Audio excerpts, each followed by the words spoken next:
I'm so proud to represent San Diego's vibrant and diverse military community in Congress and on the House Armed Services Committee.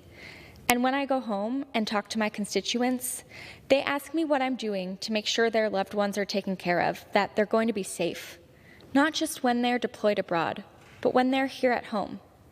And I have to look these families in the eye and tell them that right now, their loved ones who do so much to serve and sacrifice for our country will not necessarily have safe housing, affordable childcare, and quality health care, including reproductive health care.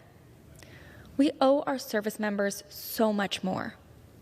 Because even though they volunteered to serve in our armed services, they didn't volunteer to give up their reproductive rights. Decisions about if, when, and how to have a family belong to our service members, not the Supreme Court or elected officials. And taking away these fundamental rights doesn't just hurt these individuals. It hurts our military readiness, recruitment and retention, and morale, putting our national security in jeopardy. With 40% of active duty servicewomen having very limited or zero access to abortion services where they're stationed, our military's ability to adapt to evolving conflicts and challenges is severely compromised. I'm proud to be from California, where abortion is currently safe and legal. But not everyone is lucky enough to be stationed in California. As of July, about 84,000 service women were stationed at a base located in a state with a trigger law, and with new abortion bans going into effect, that number will only grow. No matter where you live or are stationed, no matter how much money you make, you should have access to abortion.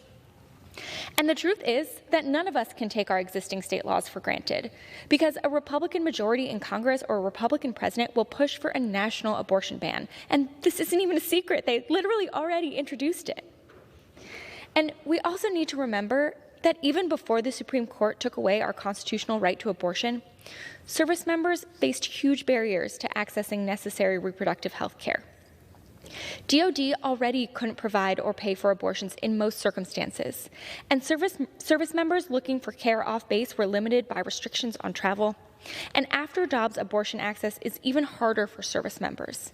They can't freely take off days from work, and many can't afford to travel the thousands of miles and pay out of pocket to receive the care they need and deserve. This is unacceptable. We have a responsibility to ensure our service members have access to the care they need. That's why I joined my friend Congresswoman Spear to introduce the March for Servicemembers Act, which would allow military medical treatment facilities to provide abortion services and permit the military to cover the associated cost. And it's why I'm proud to be an original co-sponsor of the Access to Reproductive Care for Servicemembers Act, introduced this week by Congressman Crow and Congresswoman Spear. This crucial legislation would ensure that leave requests to seek an abortion are confidential and approved without delay, and push to have DoD provide travel reimbursement for those seeking abortion care. None of these solutions are radical. They're not extreme. All they do is empower and support our service members to make their own healthcare decisions.